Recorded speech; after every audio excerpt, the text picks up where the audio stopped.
Welcome to the Look Good, Move Well podcast. The CrossFit Games just took place and many people took notice. It was a very, very well-produced, exciting event. Did you watch a little bit of it, Satya? Oh, heck yeah. And what got you, what was an inspiring moment that you saw or something that really got you, let's say you had no previous knowledge of CrossFit. What do you think was something that really stood out to somebody who was maybe just catching it for the first time?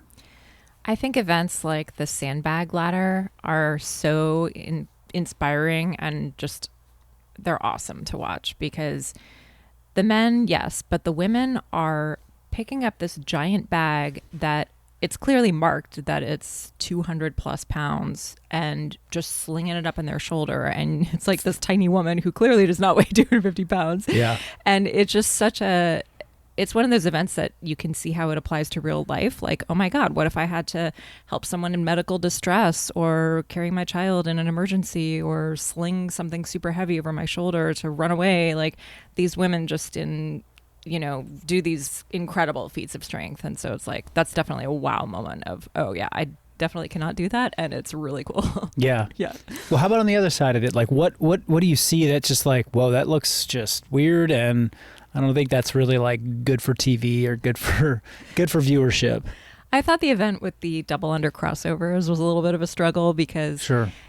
I think it's hard for it to translate that a skill like that is really about how someone is adapting their athleticism on the fly rather than the thing itself.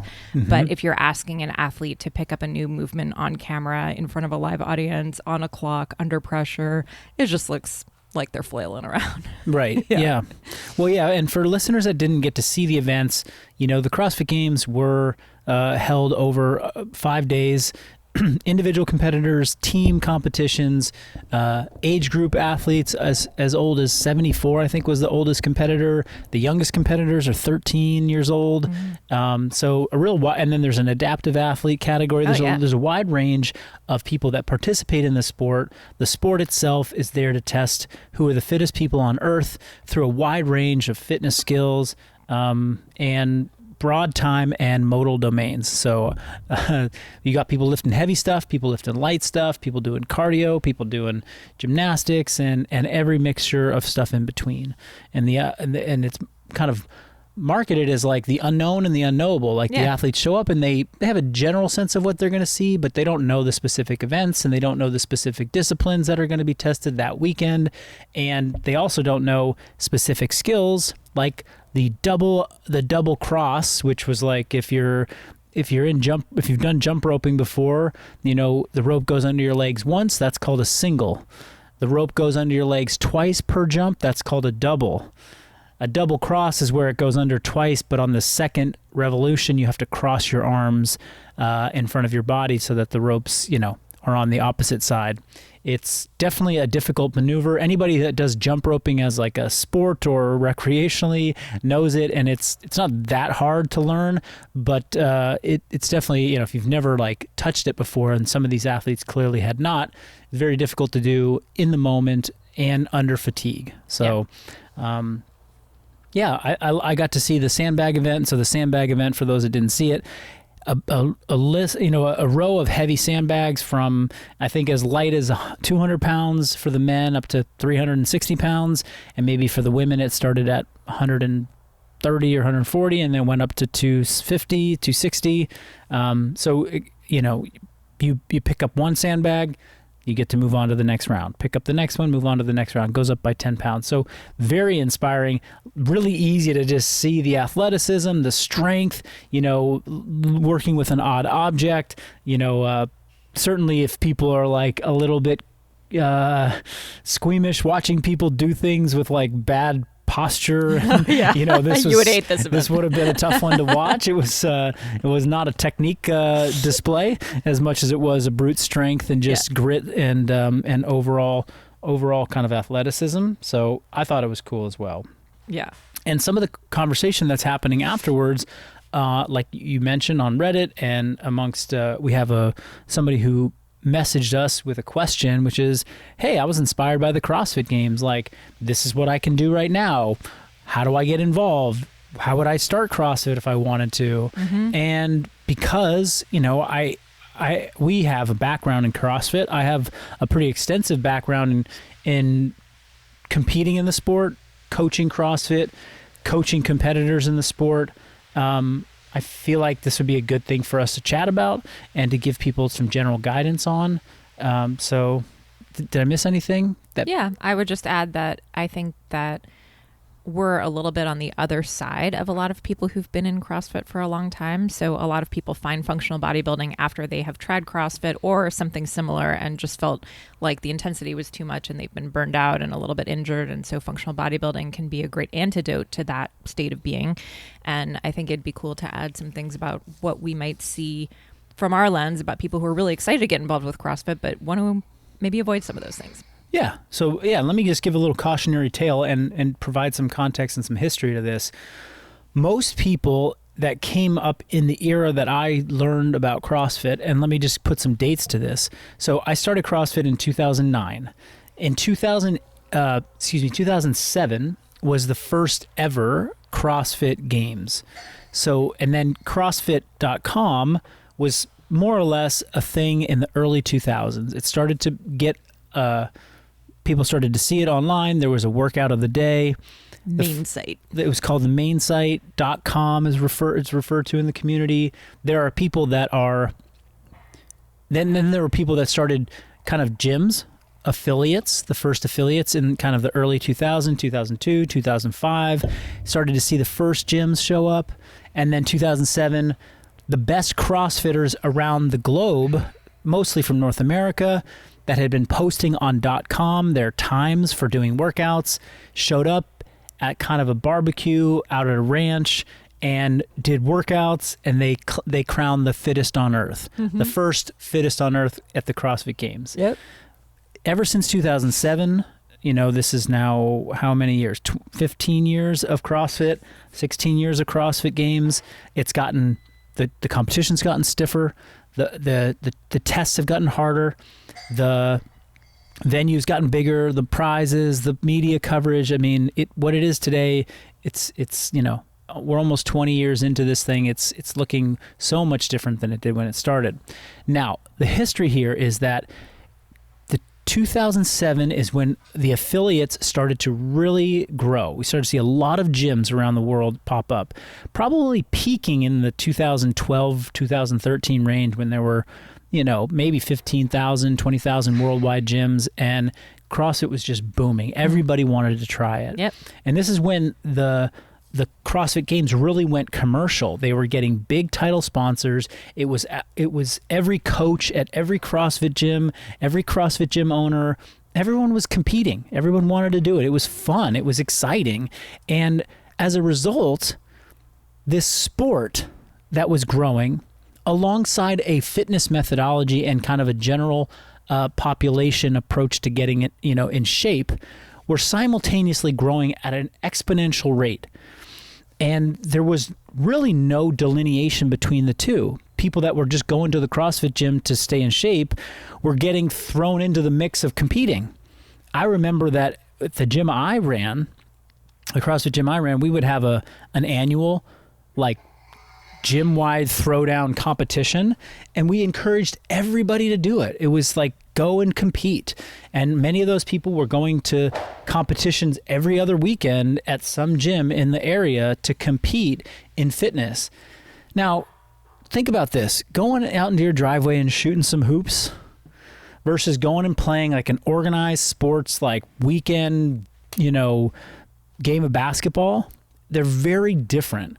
One, you get to kind of control yourself. You're working on skills. And then the other one, you're out there banging against bodies, jumping, cutting, putting yourselves in some really intense athletic positions. Same thing goes for CrossFit versus CrossFit sport.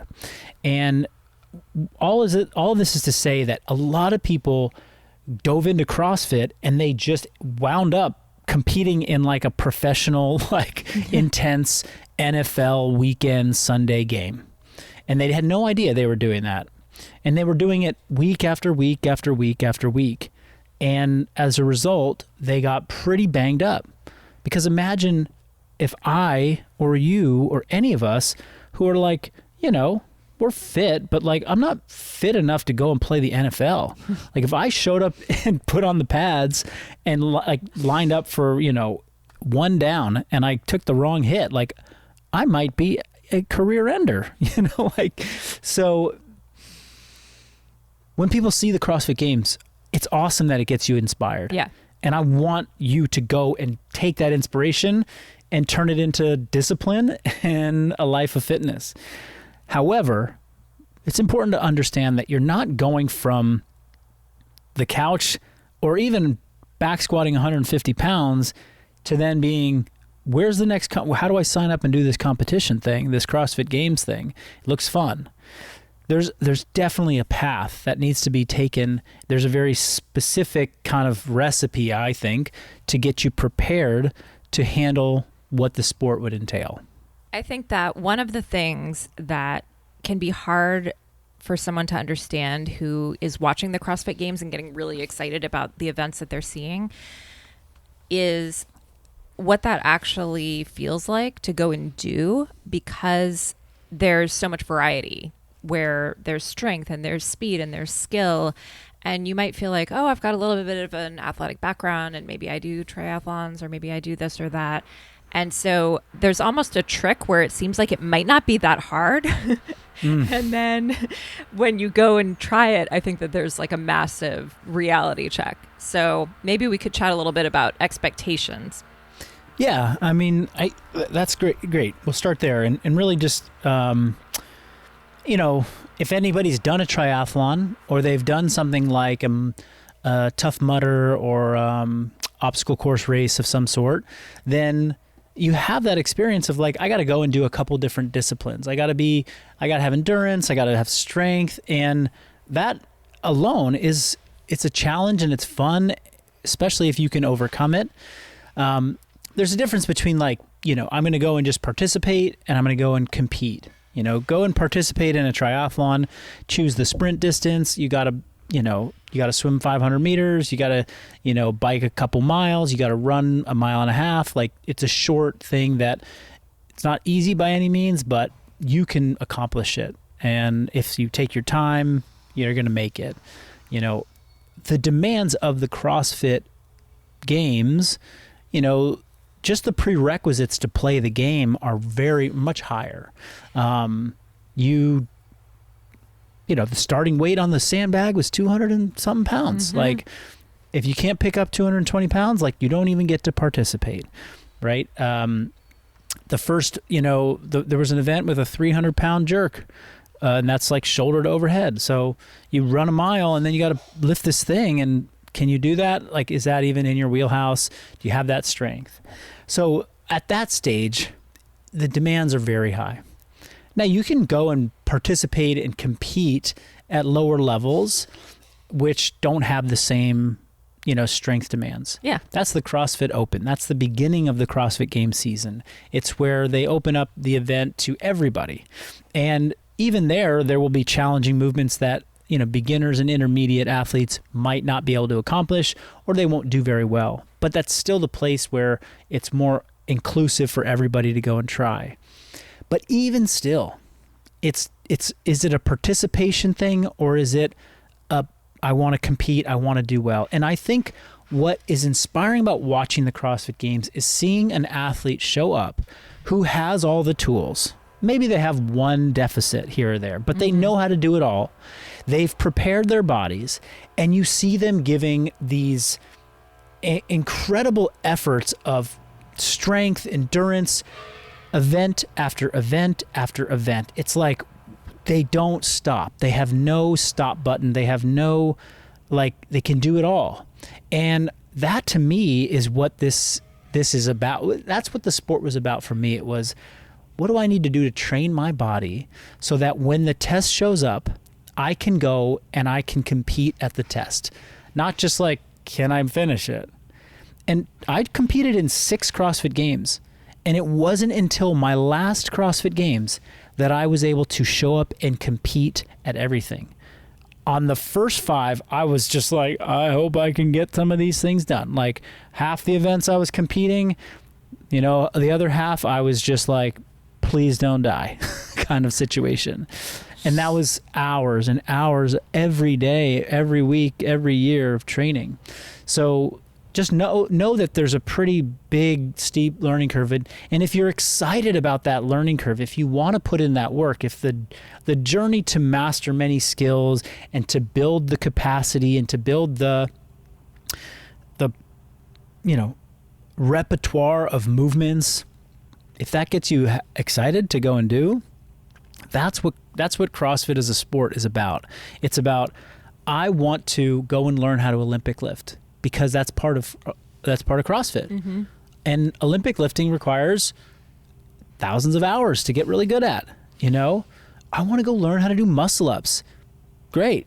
That's going to require several hundred hours to go learn how to do.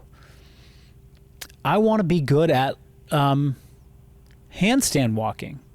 Okay, another, I got to be good at swimming. Okay, how much are you going to practice that? Now I got to be good at doing swimming into muscle ups with a clock going. Okay, how do I learn that? And I did all of those things at the CrossFit Games at some point. Yeah. We had a swim muscle up event, soaking wet, flinging myself over a pull-up bar in a pool. Sounds extremely safe. It was very unsafe. And but those were, and that was a year that I was not prepared for that. I did not have the swimming skill. I had great bar muscle ups, but I was surviving in the pool. Right. Now I survived better than half the field.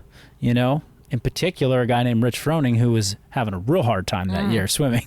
He got a lot better. Let's just put it that way. But I was that got me, like, the next year. What did I do? I swam every day, or not every week, for an entire year.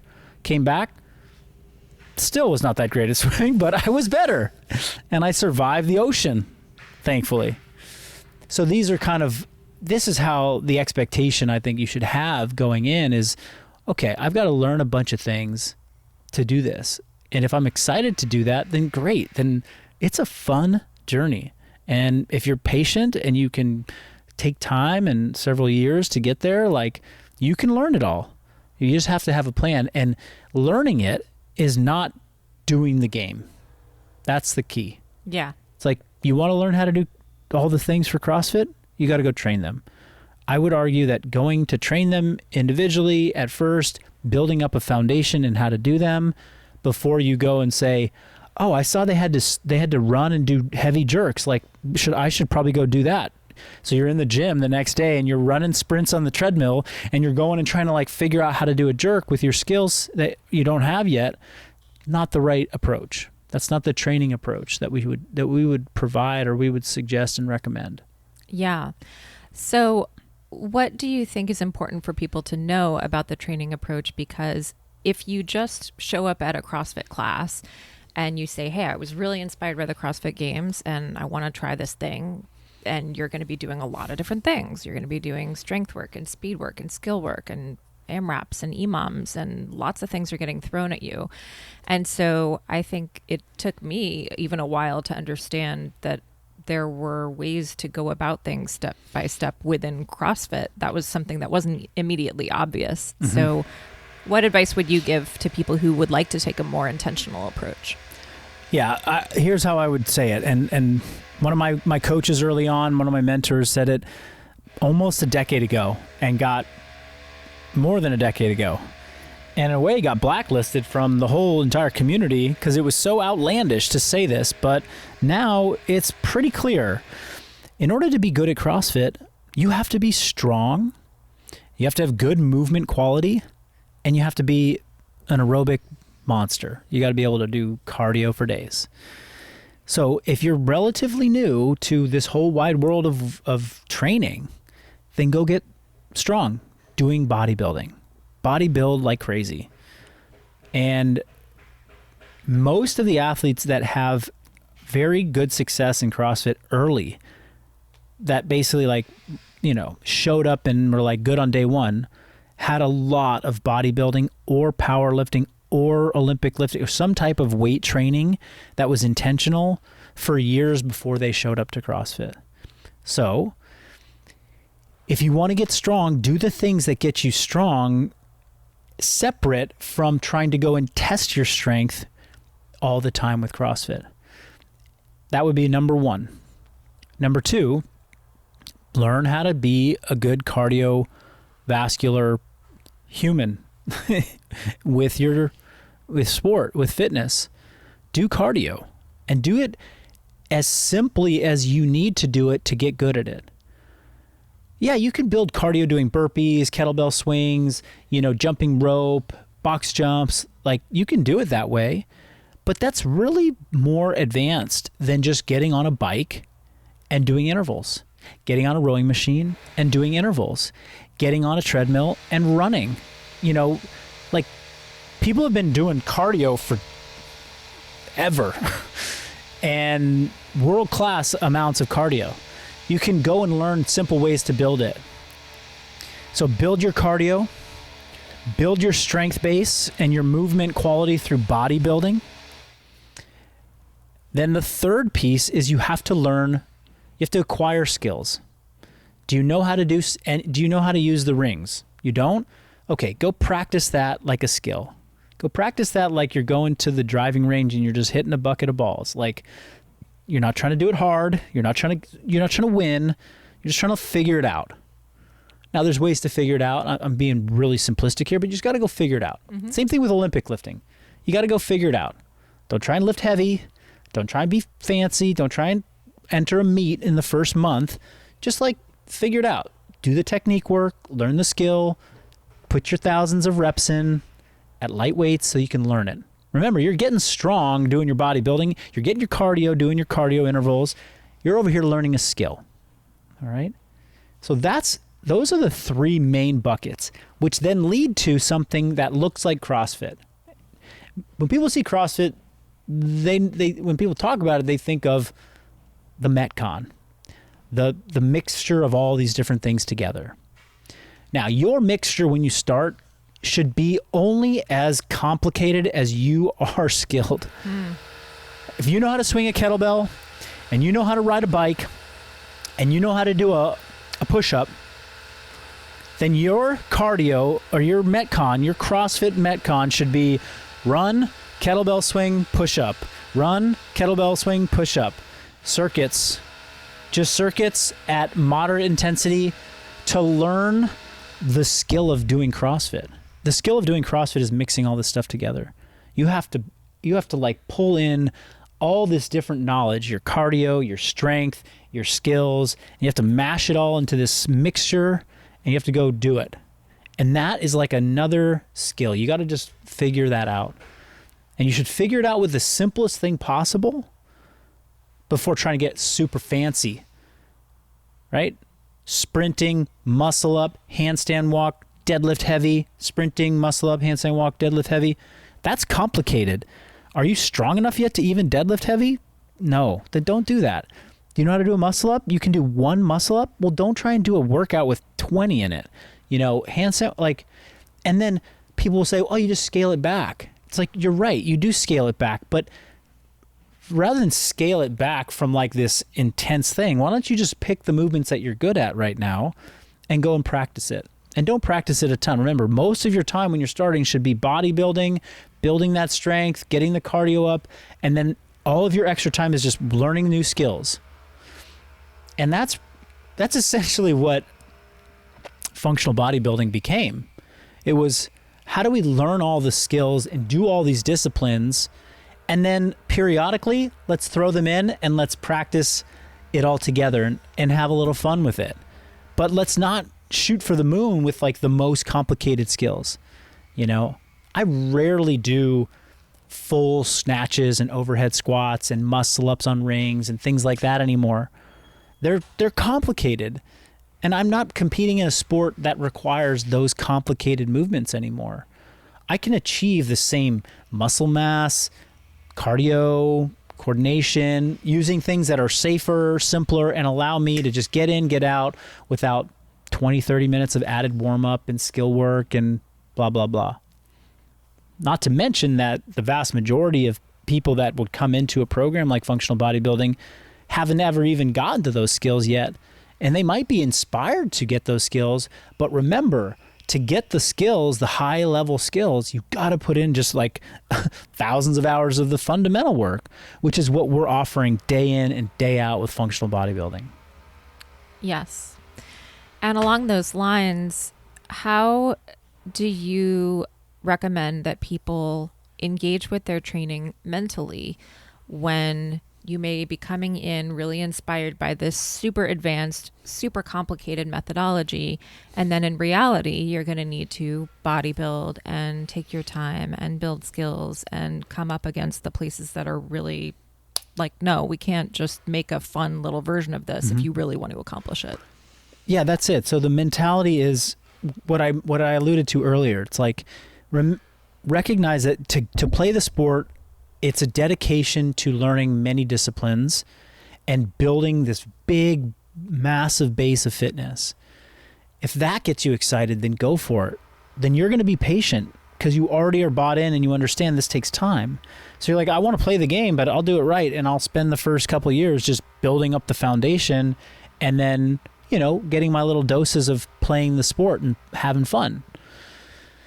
If you don't like that idea, and really what you want to do is you just want to go and play the rec league of CrossFit, then go and do CrossFit and do the scaled stuff and, do the Metcons. And my argument, though, would be if you're new, that is not the most accelerated way to get very good at doing it. Right. It's like if you're 21, you just got out of college, you got a job, you got a little money, you want to go and join a gym, you're like, and you're inspired by the CrossFit Games, you're like, oh, I should go join a CrossFit gym to get to the CrossFit Games or to compete. And you just show up without a lot of training experience and you just jump into the daily WODs at the gym, you're going to get better. But the person who's like, okay, this is going to be a 2-year, 3-year process, and they get on to a training program that focuses on building great strength, building really good skills and aerobic endurance, and they have like a training approach that's like a full hour of actual training, not like a one lift and one WOD. That person that does it the second way is going to be that much better. We mention him on the podcast from time to time because he's a good friend of mine, but Ryan, who came to us 4 years ago, started functional bodybuilding. He had never done any CrossFit before. All he had done was about 15 years of bodybuilding, competed even when he was younger, like stage shows. So he like put in some reps but he didn't have like a big cardio base. He hadn't learned skills yet. He had never done like burpees and, any of this stuff together. But he knew how to weight train and he just did functional bodybuilding. And 3 years into it, he's, in the masters category and he's like qualifying for age group qualifiers online competition without ever stepping foot into a CrossFit gym to do classic CrossFit. Yeah. And that's a realistic timeline, I think, is to be like, he went from never doing it to being top 200 in the world in his age category in the CrossFit Open to like, without, doing it the traditional box method, but instead dedicating to functional bodybuilding and the training that we've offered, where he's developed a big aerobic capacity. He's developed the skill to put it all together, and he's improved his Olympic lifts tremendously. He never had Olympic lift before. He just posted like a 3 years ago video. I saw. He did like an RDL reverse curl and then a squat, and that was his clean. And now he's he can clean 240 or something like that. Yeah. with good form. He looks good. Yeah. So it's that's the kind of timeline and the patience that one needs to have. And he didn't do like hours of additional training. He wasn't like spending all his waking hours like doing CrossFit. He's in the gym for 60 to 90 minutes a day, 5 days a week. And that's it. Yep. And it's like, and he's still having fun with it. He's still excited about it. He didn't just blow it all out in the first year, trying to train 4 hours a day, following 3 or 4 different programs and doing so many of these workouts that he just got tired of it and got exhausted. Yeah. Yeah. I think that's a great example. And we always hear from people in Persist who have taken a break from regular CrossFit classes and they're not expecting to perform at the same levels. And then they're like, oh my God, I dropped into a class the other day just for fun and I smoked it. Yeah. Yeah. Yeah. There will be workouts that you would go back to in CrossFit that you might not do very well at if you've been, doing functional bodybuilding.